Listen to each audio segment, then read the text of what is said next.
So what's changed over those 25 years in what we do? Other than that, this type of event would not have gone on 25 years ago because there would not have been enough expertise in the public sector to fill this room. Far from it, in fact, because at that time, commercial professionalism was just not abound. And there may have been a half a dozen people within the public sector with the skill to do that. Many were brought in, and I think we and you are the legacy of that work that went on then. So a huge increase in our commercial professionalism and awareness, where I would say, well, I would say this, wouldn't I? That where it's good, public sector procurement and commercial activity is as good as you'll find. I think still, where it's not so good, it is amongst the poorest you'll find, and it is really that range of how good we can be and how good we can't be that the present government dearly wants to address. So what else has changed over the years? Efficiency and cost consciousness are the order of the day. We typically have commercial and contestability and outsourcing strategies, and we have a good understanding of both supply markets and the internal customers that we look to serve. We use phrases like supplier sourcing and appraisal that we wouldn't have used 10 years ago, let alone 20 years ago. We look at supplier intelligence and market awareness, so we know the markets we've bought into, the markets we're buying into, and more critically, the markets that we may want to buy into when we've made our service delivery decisions.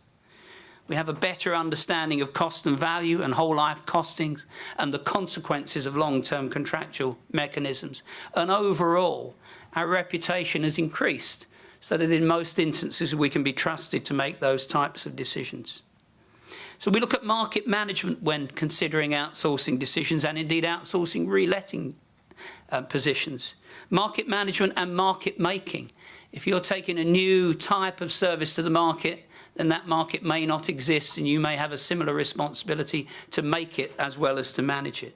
You look for new providers who are properly financed and properly backed with supply chains that they will put in place that you want visibility on. And indeed, you may want a part hand in their management, you may not. You'll look at whether their supply chains can consider and attract third sector provision and SME provision and indeed any other new entrants to the market.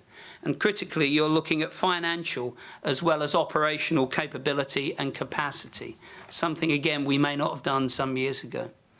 So what are we looking for in those markets? For them to be competitive and dynamic, for them to make the right use of technology, to reduce the risks of supply chain vulnerability to us, and help they to help us increase our business productivity. We're looking for a sound reputation. We're looking for security, particularly where personal data is concerned. We're looking at a sustainable operation that offers us business continuity. We're looking at the right form of relationship management between buyer and seller, between commissioner and provider. And we're looking at long-term value, not 1, 2 or 3 year value, but something that will sustain over a longer period. And a longer period typically, because the type of large outsources we now consider putting to the market, and the current government is certainly encouraging us to look at that, require quite substantial upfront investments. And the upfront investments to attract a market that will deliver that by its own implication looks at longer term arrangements. And we look at longer term value, taking a point look at exit strategies and costs when that time may come. So what are some of the things that we look at when making that contestability or outsourcing decision? We need to look pivotally at whether we're looking at core activities of our organisation or just non-core. Increasingly, organisations are outsourcing or certainly looking at core functions. One might see an example in the far future where everything is outsourced in an organisation, so only the chief executive and the head of procurement exist in an official capacity with a mobile phone so that they can communicate with each other, and everything else is outsourced. An extreme view, but a journey possibly that we're closer to than we might think. We look at any legislative restrictions in what we do. We look where there's real value. And I think overall we need to conduct and make ourselves a contestability assessment model, or at least a strategy and policy. And I think when we look at contestability, of which I said earlier, outsourcing is just one of the options that come from that, because there are others. There are others, when looking at the range of functions that we have, more than one outcome. It may be that we privatise that function. It shouldn't be something we're in. We're happy to buy it from someone else, but it's not something we should be delivering. We could be looking at re-engineering or leaning that function. We could decide when looking at that service we actually don't need it at all. Or perhaps, if not the last of those options, we would be looking at outsourcing, and that's the subject of today's event. And I'm sure you'll learn an awful lot from colleagues in how to go about that as a function. The assessment of any outsourcing exercise ought to be based on identifying value for money, obviously, and how those services would be delivered, producing a strategic and perhaps even a holistic approach to understand the specific services and how they might be delivered in whole or in part.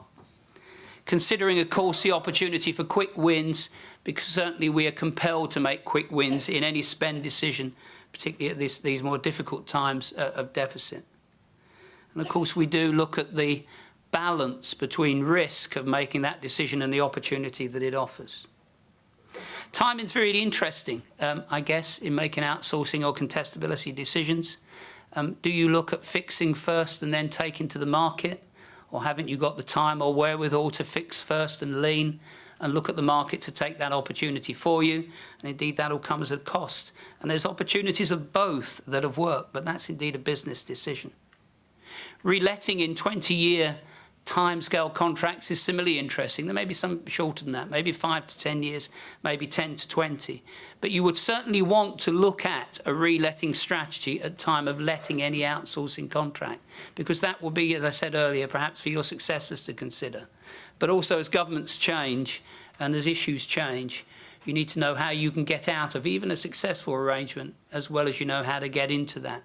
And knowing what your market and reletting strategy might be long into advance. Because what you wouldn't want to do is to leave yourself a cliff edge type decision with a long-term service arrangement coming to its close, finding yourself in a monopolistic position with a market with a single or perhaps even only 2 operators within that, without sufficient time to go through the market management activities you may have done at the inception of the project.